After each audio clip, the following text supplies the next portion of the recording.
오늘 함께 은혜 받으실 말씀은 여호수아서 24장 14절부터 15절까지 말씀입니다. 여호수아서 24장 14절부터 15절까지 말씀을 우리 함께 합독하시겠습니다. 그러므로 이제는 야훼를 경외하며 온전함과 진실함으로 그를 섬기라. 너희의 조상들이 강 저쪽과 애굽에서 섬기던 신들을 치워버리고 야훼만 섬기라. 만일 야훼를 섬기는 것이 너에게 좋지 않게 보이거든 너희 조상들이 강 저쪽에서 섬기던 신들이든지 또는 너희가 거주하는 땅에 있는 아모리 족속의 신들이든지 너희가 섬길 자를 오늘 택하라. 오직 나와 내 집은 야훼를 섬기겠노라 하니. 아멘. 오늘 함께 읽으신 말씀을 가지고 신앙인의 선택이라는 제목을 가지고 함께 은혜 시간을 갖도록 하겠습니다. 지금 우리가 새해가 시작한 지 한 이틀 됐죠. 내일부터는 무슨 말이 많이 나올까요? 작심삼일이다. 이제 내일부터는 나오기 시작할 겁니다. 그래도 마음을 다잡고 작심삼일을 여러 번 하다 보면 365일이 되지 않겠습니까? 중요한 것은 항상 마음을 다잡고 끝까지 최선을 다하는 모습이 가장 좋은 것 같습니다. 섹스피어도 이런 얘기를 했죠. 그 희극에도 나오죠. 사느냐 죽느냐 그것이 문제로다. 2024년을 우리가 어떻게 사는 것이 정말 잘 사는 것일까요?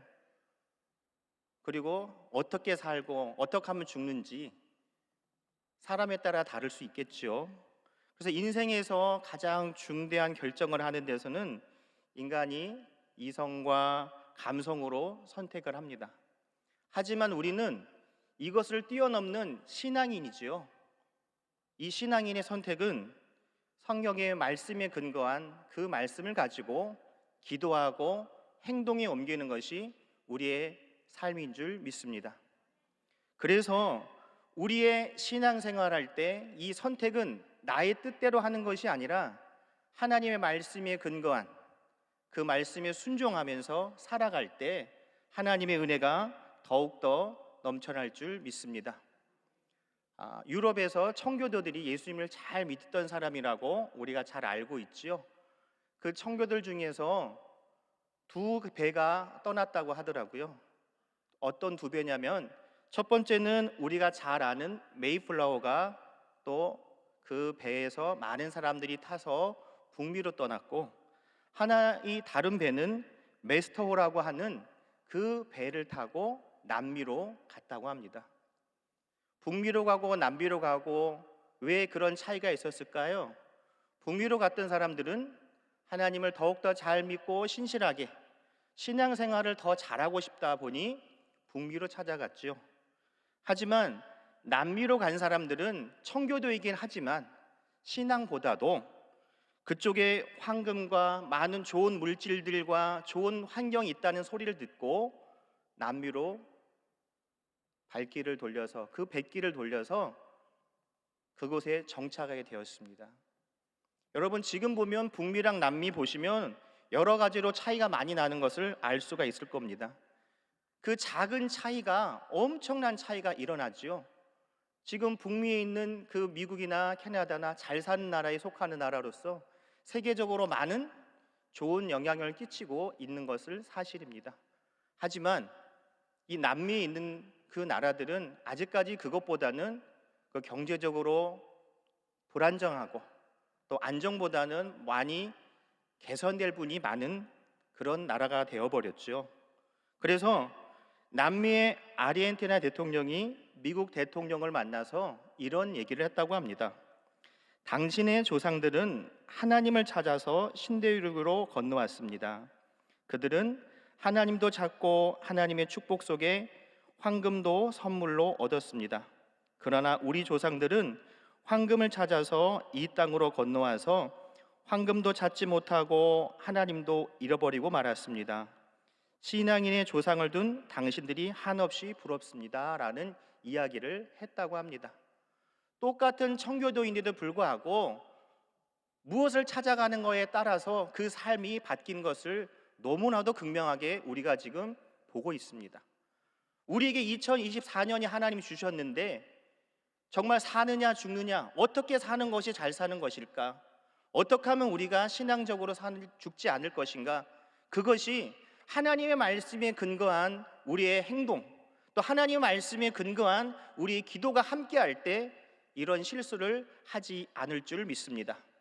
그러기에 오늘도 여러분 이 시간에 와서 함께 기도하고 주님의 말씀을 가지고 그 말씀을 보여잡고 기도할 때 하나님의 큰 은혜가 더욱더 넘쳐날 줄 믿습니다. 두 번째는 신속한 순종과 신속한 불순종이 있습니다. 이 순종과 불순종의 차이는 무엇일까요? 무엇을 말을 듣고 행동하고 행동하지 않는 차이랍니다. 그런데 어떤 말을 듣느냐가 정말 중요하지요. 우리가 신속한 순종의 대명사가 누구냐면 아브라함이죠. 아브라함. 친척 본토집을 떠나라고 하는데 떠났고, 너 아들을 바치라고 했는데 아들을 즉각적으로 3일 길을 가는 그 거리에 새벽부터 짐을 끌어서 움직이는 것을 우리가 잘 알고 있습니다. 여러분, 이런 신속한 하나님의 말씀에 순종한 이유가 뭘까요? 하나님에 대한 신뢰가 있기 때문에 분명히 그렇게 행동할 수 있다는 것을 알 수 있습니다. 하나님과의 관계, 이 믿음이 없다고 하면 이런 것을 할 수가 없죠. 주신 이도 하나님이고 가져가신 이도 하나님이라는 그 믿음의 고백이 있을 때 우리에게 어떠한 것을 요구하신다고 해도 그것에 대해서 순종할 수 있는 줄 믿습니다. 제가 예전에 교회학교에 담당했을 때 저도 어린아이들한테 이런 얘기를 하고 행동을 하는 게 있지요. 어린아이들한테 과자 하나 달라고 여러분 먹여본 적 있나요? 그럼 그 과자를 달라고 하면 어린아이들은, 어떤 아이들은 그래요, 제가 전도사 할 때니까 전도사님 이렇게 많이 주는 애도 있는 반면에 그 과자를 안 주려고 이렇게 움켜쥐는 사람도 있어요. 아이도. 제가 아직 사람이 덜 돼서 더 주면 저도 좋은데 안 주면 괜히 화나더라고요. 근데 그 과자가 별거 아니잖아요. 근데 그 아이한테는 굉장히 중요한 것이 모르지만 별로 아니라는 거죠. 마찬가지로 하나님이 우리에게 원하시는 것은 우리에게 정말 큰 가치가 있는 건지 모르지만 하나님께서 더 많은 것을 주시려고 우리에게 그 기회를 주신 줄 믿습니다. 여러분, 2024년에 우리가 하나님의 영광을 어떻게 나타낼 수 있을까요? 우리가 하나님의 말씀을 들을 때, 그 말씀에 즉각적으로 순종할 때 하나님의 역사가 나타날 줄 믿습니다. 이 신속한 불순종의 대표자가 누굴까요? 우리가 잘 아는 요나죠. 요나. 하나님께서 가라고 하는, 욥보러 가라고 하는데 가지 않고 자기 마음대로 바로 그냥 자기 멋대로 가는 것을 우리가 알 수 있습니다. 그랬더니 그 결과가 어떠던가요? 물고기 뱃속에서 3일 동안 있었고, 또 여러 가지 어려운 그 환경의 어려움을 겪는 시절이 있었습니다. 여러분, 우리가 하나님의 자녀로서 이렇게 순종하고 순종하지 않는 차이가 성경에 나와 있는데 이것이 남의 일이 아니라 나의 일일 수도 있다라는 거죠. 왜냐하면 내가 하나님 말씀에 순종을 하면 하나님의 그 축복, 아브라함의 그 축복, 믿음의 조상이라고 하는 그 칭호를 받을 수 있는 그 영광이 나타나지만, 요나같이 자기 마음대로 행동을 하게 되면 결과적으로는 하나님이 그 길을 인도하시겠지만 그 과정은 어려운 과정을 겪을 수밖에 없는 줄 믿습니다. 여러분, 사람의 생각대로 다 되던가요? 사람의 생각대로 다 되지 않습니다.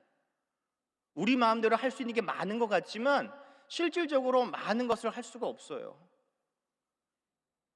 하지만 하나님이 도와주시기 때문에 우리가 그 모든 것을 신경 쓰지 않아도 하나님의 도우심 속에서 그 모든 것을 감당할 수 있을 줄 믿습니다. 여러분, 신장 투석하신 분 많이 보시죠? 우리는 건강한 사람은 그거 문제되지 않아요. 그런데 신장이 안 좋으신 분은 일주일에 3번씩 시간을 들여서 투석을 하시더라고요. 우리 건강한 사람은 그거에 대해서 뭔 얘기를 할 수 있지만 정말 신장이 아프신 분들은 정말 힘든 과정이 있다는 걸 우리가 잘 알고 있습니다. 우리가 이렇게 하나님이 건강 주시기에, 그런 거에 신경 쓰지 않고 더욱더 주어진 자리에서 최선을 다하는 모습을, 그것을 통해서 하나님의 영광을 나타내는 우리가 될 줄 믿습니다.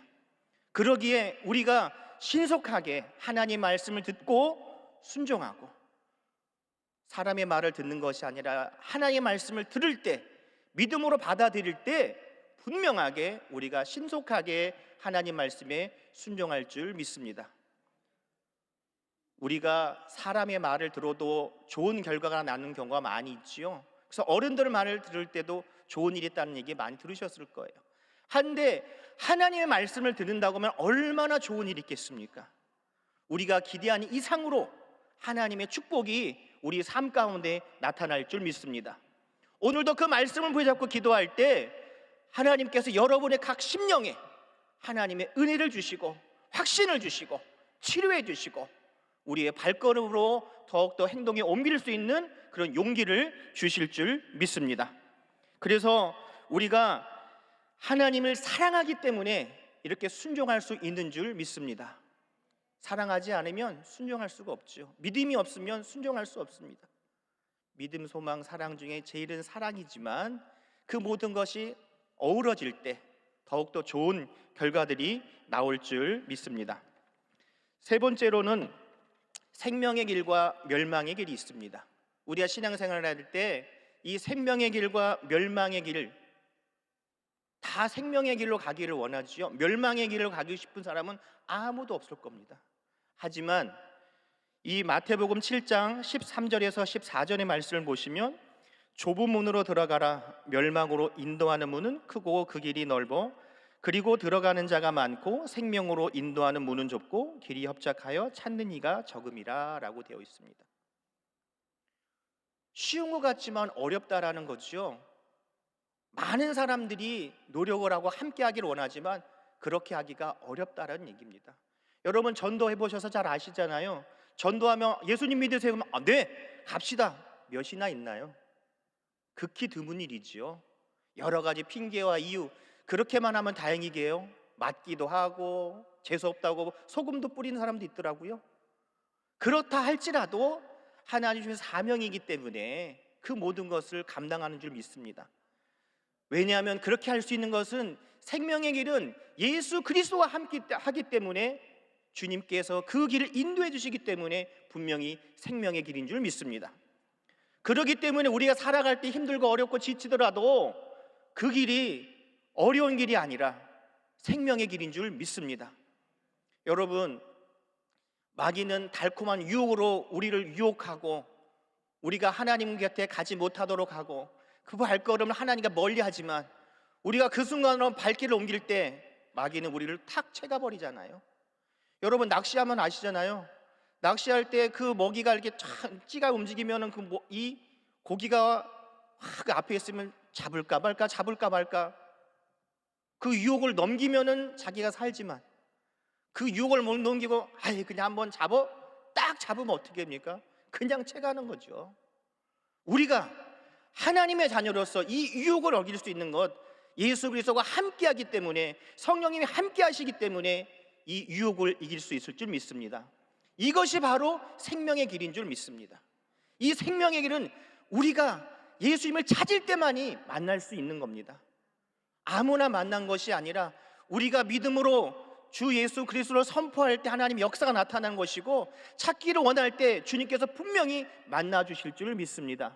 오늘 이 시간 우리가 예수를 만나기 위해 왔기 때문에 우리는 생명의 길로 가는 우리 귀한 성도님들일 줄을 믿습니다. 생명의 길은 축복의 길을, 감사의 길을, 하나님이 함께하는 길, 우리의 삶이 하나님이 보장해 주신 길인 줄 믿습니다. 이 축복의 길 가운데 좁은 길이어도 예수님과 함께하기 때문에 기쁨이 있고 감사가 넘치고 축복이 임할 줄 믿습니다.